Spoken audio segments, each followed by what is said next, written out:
Welcome to another episode of Code Breakers, the podcast that empowers you to overcome life's challenges and tap into your full potential. I'm Sam, your host. Today, we're diving into the fascinating realm of neuropsychology, exploring the profound science behind trauma, trauma recovery, and the remarkable concept of post-traumatic growth. Before we begin, I want to make it clear that I am not a doctor or a therapist. The content provided in this podcast is for informational and educational purposes only. If you or someone you know is dealing with trauma, mental health challenges, or related issues, it's crucial to consult with a qualified healthcare professional or therapist. They can offer personalized guidance and support tailored to your specific needs. Please remember that mental well being is important, and seeking professional help is a crucial step in your healing journey, and it's nothing to be ashamed of. Now, let's begin. On today's episode, I am pretty excited about this one because I get to share some fascinating things that I learned through my own recovery process that really helped me make huge strides in healing and living a full, joyful, non anxious life. And yes, it is possible. Someone asked me once if I could go back and get my undergraduate degree again, what it would be in. And without a doubt, I'd study neuropsychology. This is a combination of neuroscience, so like how the brain works, and psychology, why we behave the way that we do. I think that it's absolutely fascinating, and I'm not sure how much we really understand, especially in the context of trauma and trauma recovery. Neuropsychology integrates elements of neuroscience, like I mentioned, which explores the biological and physiological aspects of the brain, with psychology, which investigates the cognitive, emotional, behavioral aspects of human behavior. In essence, neuropsychology seeks to bridge the gap between these two disciplines to better understand how the brain's structure functions and influences our thoughts, emotions, and actions. Now, if you've dealt with long term exposure to stress or experienced multiple traumatic things, then you understand what a challenge it can be to control your thoughts, your emotions, your reactions. And you know how hard this can be, especially if you are in a heightened state and already kind of on edge. Personally, when I'm under extreme stress or bordering on burnout, I would struggle with horrendous negative self talk. So, when I began my healing journey, one of the first things that I wanted to address was my inner monologue. I was and continue to be my own worst critic, as most of us are, but my inner dialogue was so negative and so toxic and so debilitating that I really felt at the time that working on that was what would help me more than anything else possibly could. Unfortunately, I got to a point where I was so logically engaged with what was going on and what I was experiencing that I started to have this really intense, like brain body disconnection. And I would be in situations at home or in public or at work, and I could just feel my heart rate like increase. And I would see on my Apple Watch it's spiking like 180 plus beats per minute. I'd be shaking from so much adrenaline just coursing through my body. And logically, I could comprehend and be fully aware and knew that absolutely nothing was wrong. I was in no danger. So this was just a mind-boggling experience, and I didn't know how to reconcile the two. And this is basically how I learned that the body does, in fact, keep the score. I began exploring much deeper topics on healing from trauma and started a whole new season of my healing journey. To grasp the neuroscience behind trauma, we have to dive into the complexities of the nervous system just really quickly. Just give me a minute. The nervous system is like your body's electrical wiring. It consists of two main parts, the central nervous system and the peripheral nervous system. The central nervous system includes like the brain and the spinal cord, while the peripheral nervous system consists of nerves that are kind of spread all throughout your body. The central nervous system serves as the control center of your body. It is responsible for processing sensory information, initiating responses, and coordinating bodily functions. It sends and receives signals to and from the rest of your body through the peripheral nervous system. And when somebody experiences trauma, such as a shocking event or a life threatening situation, the brain perceives it as a threat.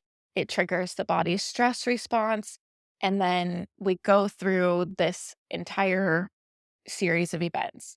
And it starts with the release of stress hormones like cortisol, adrenaline. Our body is getting prepared to basically fight or run, right? So we're kicking off that fight or flight response. However, in cases of chronic trauma or when the trauma is not processed effectively, the constant release of stress hormones can lead to physical and physiological health issues. The amygdala, this small almond shaped structure in the brain, plays a very crucial role in processing emotions, especially fear and threat perception. It responds rapidly to threats, triggering our fight or flight. And during trauma, the amygdala becomes overactive. It leads to intense emotional reactions, anxiety, stress, and being stuck in this state of hyper arousal for prolonged periods of time is generally what leads to things like PTSD, or at least that's what happened in my case. So, real quick, what is trauma? Basically, it is a normal response to an abnormal occurrence. More specifically, it is a physiological response to an emotionally distressing or disturbing event, which can lead to a range of symptoms, including emotional, cognitive, and physical reactions. One thing I want to be clear on here is that the emotionally distressing or disturbing event doesn't have to be catastrophic to have an impact. It simply has to be outside of that individual's ability to cope with it at the time. So, if you've been through something difficult, you might experience intense or even conflicting emotions such as fear, anger, sadness, guilt, shame, numbness. You might struggle to regulate your emotions. You have mood swings. You might have intrusive and distressing thoughts or memories or flashbacks. You might feel completely numb or disconnected from your own emotions or the world around you altogether. You might be hypervigilant, constantly on edge or alert and aware of everything going on around you. You might even start getting more headaches or having stomach issues and muscle tension or a weakened immune system. Or you could struggle with feelings of mistrust, guilt, or a loss of meaning and purpose in life. If any of this sounds familiar, then trauma recovery, the process of helping your brain and your nervous system return to a state of balance, would probably be beneficial for you. It's important to note that everyone responds to trauma differently, and the manifestations can vary widely. So, seeking professional help from a therapist or a mental health provider is often really crucial for understanding and addressing the specific effects of trauma to each person's mental and emotional well being. So, again, these are just some tips from my personal healing journey, and I hope that they are of some benefit to you. But at the end of the day, please seek the professional help that you need if you're really struggling. The healing journey, the path to returning to or becoming whole for the first time, it is not for the faint of heart. But I am confident that if you survived what was meant to break you, you are more than capable of doing this. And you'll be so glad that you did. One theory that revolutionized my understanding of the brain body connection, the nervous system, how it operates, and why I couldn't just affirm my way to healing is the polyvagal theory. Now, we talked earlier about the central and peripheral nervous system, but this theory reveals the intricacies of our autonomic nervous system and how it responds to traumatic experiences. So, as a reminder, the peripheral nervous system includes all of the nerves outside the central nervous system, which is the brain and the spine. It connects the central nervous system to the body's muscles, organs, sensory perceptors, and it can be further divided into the somatic nervous system and the autonomic nervous system. The polyvagal theory goes beyond the typical fight or flight response and introduces a third critical response, the freeze response. So, this is when somebody perceives a threat, they can't escape it or fight it off. And so the nervous system basically shuts down and engages in this freeze response as a survival strategy. Polyvagal theory explains how trauma can dysregulate what's called the vagus nerve, a critical component of the autonomic nervous system. And this vagus nerve is responsible for regulating various bodily functions like your heart rate, digestion, and respiratory rate. Makes sense, right? So it is this long, kind of meandering nerve that extends from the brainstem down to the abdomen, and it crosses multiple organs and structures all along the way. So it makes sense that if we go through trauma and our vagus nerve and our nervous system is dysregulated, then we're going to have difficulties in all of these areas, right? So, in traumatic situations, the vagus nerve might shift into a state of sympathetic dominance, fight or flight, or immobilization. Then, during the traumatic event, or even long after, without proper trauma recovery and processing the traumatic experience, then years later, even when triggered by things that are similar to the event or simply experiencing too much stress and unable to cope, then what happens is the body goes into this immobilization again, which can manifest as feeling emotionally numb, disconnected, or paralyzed with fear. Trauma disrupts the brain body connection in various ways, but the freeze response is what leads to dissociation, where individuals become disconnected from their own bodies and emotions. And this is exactly what happened to me. This disconnection then contributes to PTSD and other symptoms of trauma related conditions. So, with all that being said, what can you do about it? Obviously, I've mentioned the importance of seeking professional help.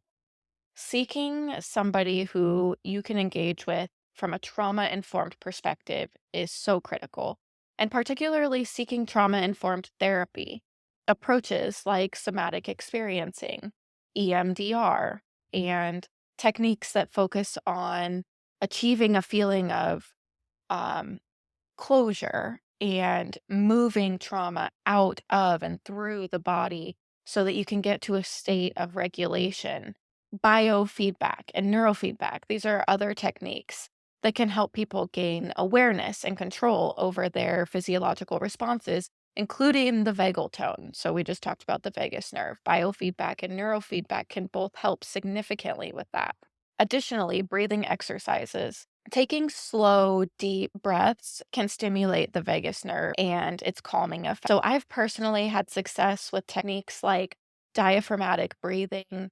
That's making sure that when you're breathing, your stomach is going out rather than in. So, a very intentional breathing method, and box breathing as well. So, box breathing is especially helpful if you're in a distressing situation or need some help with a panic attack. You're trying to ward off a panic attack.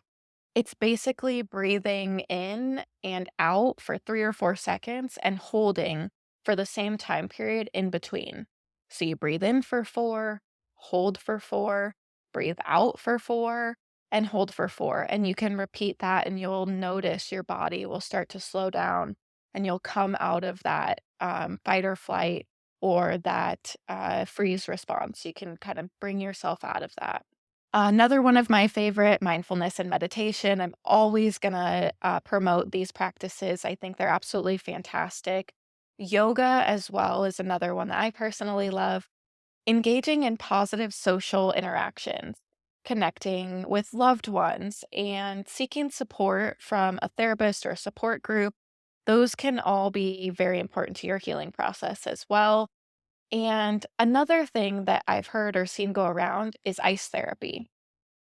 So this one caught my attention because I recall a specific time period in my life as a young teen, when my life finally kind of started to calm down a little bit and I could not get enough ice water. And I mean like cold, cold ice water, full cup of ice, little bit of water, ice water.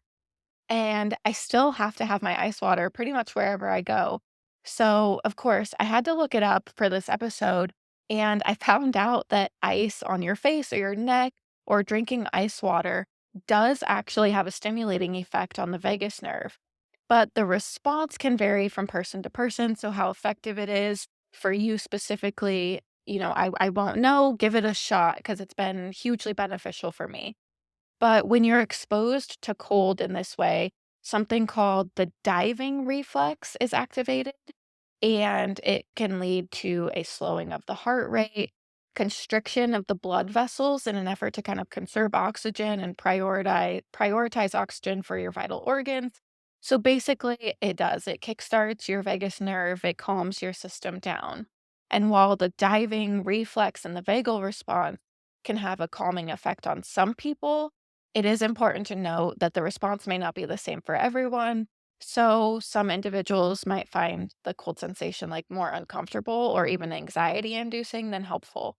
Interestingly, it sounds like this cold water technique is a great option for temporary relief, but if you're seeking to stimulate the vagus nerve in a more controlled and consistent manner for relaxation and sustained stress reduction, techniques like slow, deep, diaphragmatic breathing that I mentioned earlier, mindfulness practices, yoga, all those things are often recommended and extremely helpful for longer term or sustained relief.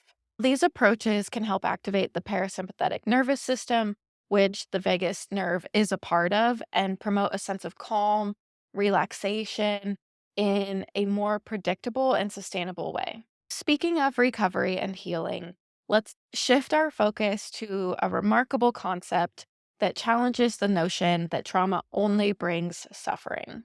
While we've explored the challenges and effects of trauma, it's equally important to recognize that adversity can sometimes lead to profound personal growth and transformation. And this leads us into the world of post traumatic growth. Research reveals that individuals who have undergone traumatic experiences can emerge with newfound strength and resilience. So let's talk about some actionable steps that you can take to embark on your healing journey.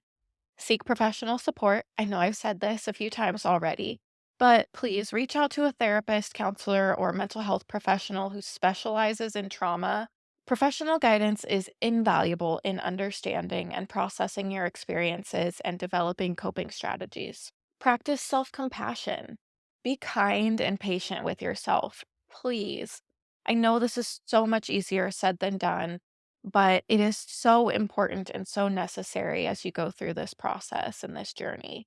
Self compassion really involves acknowledging your pain and processing your emotions without self blame. This is a vital component of healing and growth. Engage in mindfulness and self care. Incorporating mindfulness practices like meditation, yoga, or deep breathing exercises into your daily routine can help regulate your nervous system and enhance emotional resilience. Prioritize your self care by nurturing your physical, emotional, and spiritual well being. Identify and cultivate your strengths. Reflect on the strengths and resilience that you've demonstrated so far throughout your life, even in the face of trauma, and actively work on harnessing these strengths to rebuild your sense of self and purpose and go out there and engage in activities or hobbies that you're just passionate about. Go live your life in a powerful way to rediscover joy and meaning, even in the midst of your healing journey. You do not have to wait until tomorrow or until later or until you're better or until whatever next thing you're going to come up with. You don't have to wait to enjoy your life. The Polyvagal Theory, nervous system regulation, and post-traumatic growth are just the beginning. Neuropsychology offers a multitude of theories, treatments, and possibilities for healing and personal growth. As we conclude this episode, remember that healing from trauma is an intricate and deeply personal voyage. Healing and growth take time, and progress may not always be linear. Embrace the journey as an opportunity to learn, evolve, and discover newfound strengths and resilience within yourself. You are not alone on this journey, and there is hope for transformation and healing. Thank you for joining us. Don't forget to subscribe and share and stay tuned for our upcoming episodes. Until next time, remember, you have the power to break your own code and rewrite your story. See you next time.